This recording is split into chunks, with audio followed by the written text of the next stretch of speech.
कढईमध्ये तेल गरम करायला ठेवलं. तेलामध्ये जिरे फोडणीला टाकले आणि बारीक चिरलेला टोमॅटो एक टाकला. छान मस्त परतून घेतलं.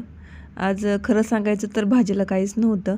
फ्रीजमध्ये बघितलं तर थोड्याशा पावट्याच्या शेंगा, 2 बटाटे आणि 1 वांगं, 2-3 गवारी असं मला भाज्या भेटल्या. तर चला म्हणलं सगळ्याची मिक्स करून मिक्स भाजी बनवूया.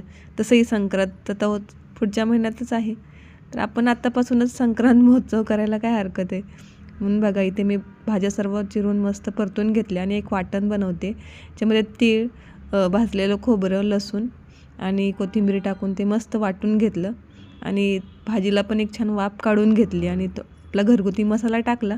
छान मस्त परतून घेतलं आणि तयार केलेलं वाटण टाकून पुन्हा परतून छान मस्त भाजी झाली होती. हे बघा आता ह्याच्यामध्ये पाणी टाकते मी.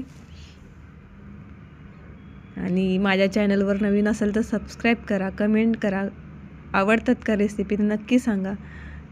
हे बघा एक मस्तपैकी भाजी शिजवून मी वरून कोथिंबीर टाकली आणि झाली आपली भाजी. सबस्क्राईब करा. बाय.